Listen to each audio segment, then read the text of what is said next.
جہاد کے بارے میں ارشاد فرما رہے تھے، تو یہ یاد رکھیں کہ اسلام کی جو شان و شوکت رہتی ہے وہ جہاد ہی کے ذریعے رہتی ہے۔ یہ جو ہمارے حکمران ہیں جب یہ برسر اقتدار ہوتے ہیں تو انہیں تو ما کان محمد ابا احد من رجالکم ولکن رسول اللہ و خاتم النبیین کی آیت ہی پڑھنے نہیں آتی، لیکن قربان جو سیدنا صدیق اکبر کی خلافت پر جب آپ مسجد نبی شریف کے ممبر پر بیٹھتے ہیں تو آپ فرماتے ہیں یا ایھا الناس رحمکم اللہ۔ ہاں جی، پہلے فصیح و بلیغ آپ نے خطبہ دیا، آپ نے فرمایا یا ایھا الناس رحمکم اللہ، اے لوگو اللہ تعالیٰ تم پر رحم فرمائے۔ پھر آپ نے فرمایا ان اللہ فضلکم بالاسلام، فرمایا کہ لوگوں میں شام کو فتح کرنے جا رہا ہوں، یہ کشمیر کو کیسے فتح کریں گے؟ ہاں جی، وہ ممبر رسول پر مسجد نبی شریف کے ممبر پر بیٹھنے والا وہ صدیق کہتا ہے کہ ان اللہ فضلکم بالاسلام، لوگوں یہ یاد رکھنا جب بھی تمہیں عزت ملی ہے وہ اسلام کے ذریعے سے ملی ہے۔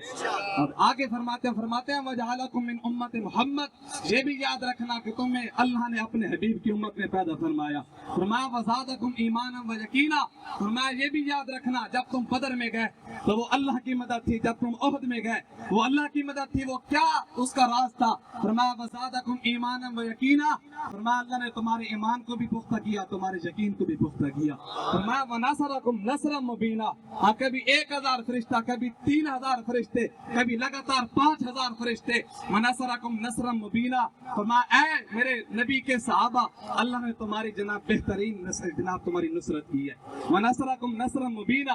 آگے جو آپ نے بات کی فرمایا صحابہ فما قولکم فی ذالک، تمہاری کیا رائے ہے کہ میں شام کی طرف ایک جناب لشکر بھیجنا چاہتا ہوں، تم چاہتی ہو کہ میں شام کو فتح کروں؟ کیونکہ وَعْلَمُوا أَنَّ رسول اللہ صلی اللہ علیہ وسلم، فرمایا کہ جان لو بے شک رسول اللہ صلی اللہ علیہ وسلم كان عول ان يصرف همته الى الشام، فرمایا کہ رسول اللہ صلی اللہ علیہ وسلم اپنے صحابہ کے ساتھ شام کو فتح کرنا چاہتے تھے،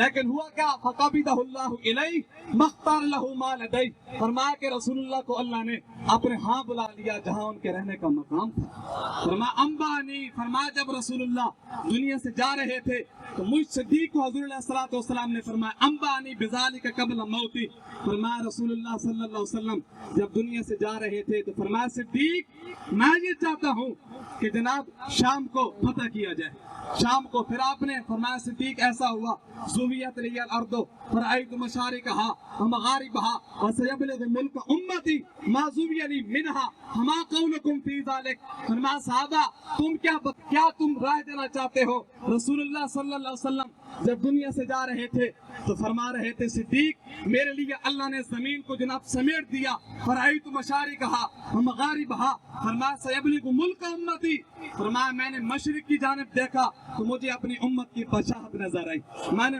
مشرق اور مغرب دونوں جانب دیکھا تو مجھے اپنی امت کی جناب بشاہت نظر آئی، تو تمہاری کیا رائے ہے؟ تو سارے صحابہ کھڑے ہوئے کہنے لگے یا ایھا الذین آمنوا اطیعوا اللہ واطیعوا الرسول واولی الامر منکم، فرمایا صدیق اللہ تعالیٰ یہ فرماتا ہے کہ تم اللہ کی اطاعت کرو اور اس کی رسول کی اطاعت کرو اور جو تم پر حکمران بنائے تھے ان کی اطاعت کرو۔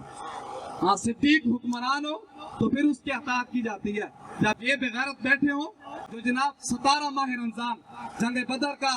دن ہو تو کنجیاں نچوا رہے ہو تو ایسے بندوں کی جناب اطاعت نہیں کی جاتی۔ اس لیے اللہ تعالیٰ ہم سب کو صحیح معنوں میں دین کے سمجھ عطا فرمائے۔ تو اب میں جو ضلعی کا دین ہے قبلہ سکندر صاحب وہ آئے اور چند اپنے الفاظ سے ہمارے دلوں کو جگمگائیں، اس کے بعد انشاءاللہ دعا کا اہتمام کیا جائے گا۔